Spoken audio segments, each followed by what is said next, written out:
In his book, The Encyclopedia of Biblical Errancy, skeptic Dennis McKenzie confidently asserts that the contradictory genealogies found in Matthew 1 and Luke 3 open up a Pandora's box that apologists would just as soon remain closed forever. One contradiction he cited revolves around the father of Joseph.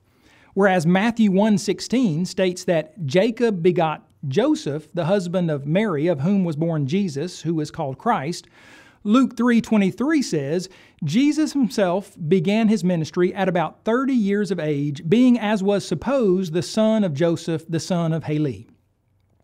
How is it that Joseph could be the son of both Jacob and Heli?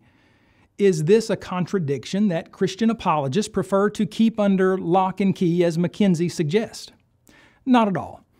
Admittedly, on the surface, the two statements may appear contradictory. However, there actually is a very simple explanation for the differences in the two verses. Matthew gives the genealogy of Jesus through Joseph, while Luke presents the genealogy of Jesus through his mother Mary. Thus, Jacob is Joseph's father in Matthew 1:16, while Heli is Mary's in Luke 3:23.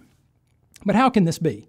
Luke doesn't say that Mary is the offspring of Heli, but rather Joseph is the son of Heli.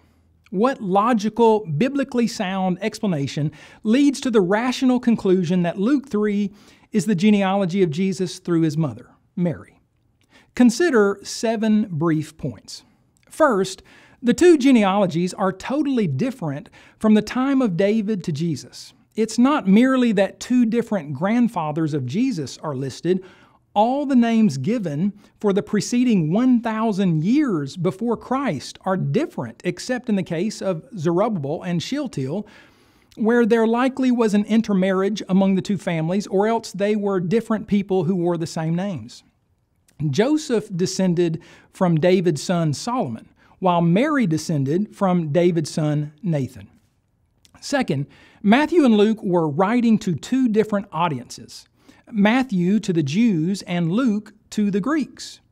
From the beginning of Matthew's gospel account, he focused on Jesus' connection to Abraham and David, from whom the Old Testament repeatedly prophesied the Messiah would come. Luke, on the other hand, writing to a broader audience, took the genealogy of Jesus all the way back to Adam, the father of all mankind, and to God, the creator of all mankind. Third, though writing to a wider audience, Luke follows the Jewish tradition of only mentioning males in the line of descent. Commentator David Roper noted, women might be mentioned incidentally, but the lines of descent were through men. As a rule, Jews did not include women in genealogies. What's more, as Adam Clarke noted, whenever a family happened to end with a daughter, instead of naming her in the genealogy, they inserted her husband as the son of him who was, in reality, but his father-in-law. Thus, Luke gives a fleshly genealogy of the virgin-born Jesus through his mother Mary, though designated by her husband's name. Fourth, the terms son and daughter are used in Scripture in a wide variety of ways. Son may mean, among other things, son by actual birth, grandson, descendant, stepson, as well as son-in-law. Likewise, in addition to the ordinary usage of the word, Bible writers use the term daughter to designate daughter-in-law, female descendant, the women of a particular place taken collectively, and sometimes just women in general. In short, in different senses, Joseph, Mary, and Jesus were all of Heli.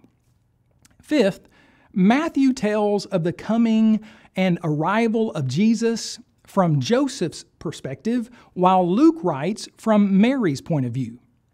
Give serious attention to the narratives of Matthew and Luke and consider how different their overall frame of references are.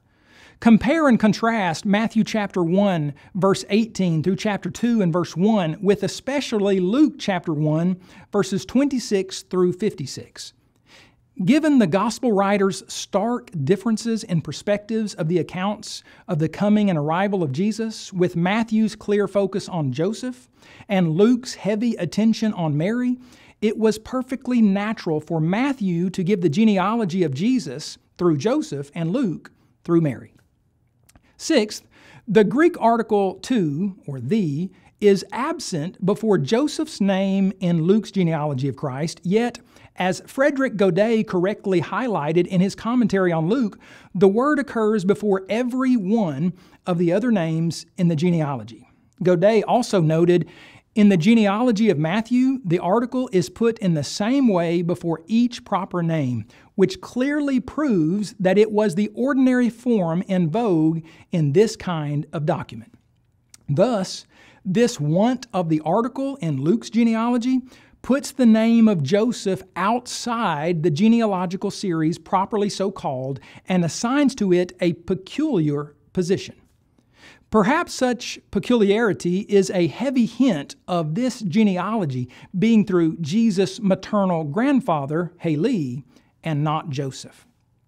Finally, if Luke were presenting Joseph's genealogy, respected commentator R.C.H. Lenski logically argued it would, according to his own statement, be the genealogy only of the supposed father of Jesus, and of what value would such a genealogy be?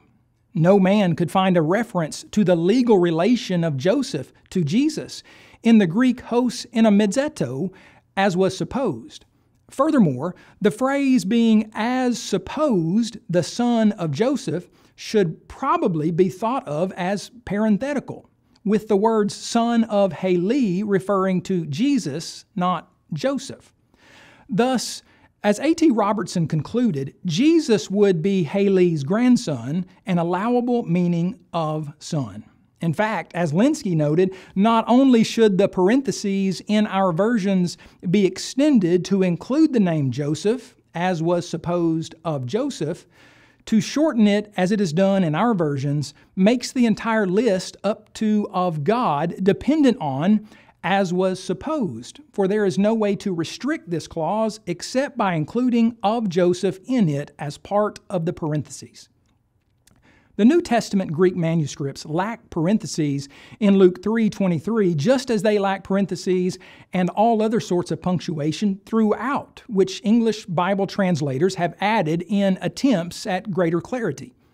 Though as was supposed is undoubtedly a parenthetical expression, it makes better sense, much better sense, if such includes Joseph, as was supposed of Joseph. Had this fuller expression been made parenthetical long ago, fewer individuals might have had difficulty seeing Mary's ancestry in Luke's genealogy of Christ.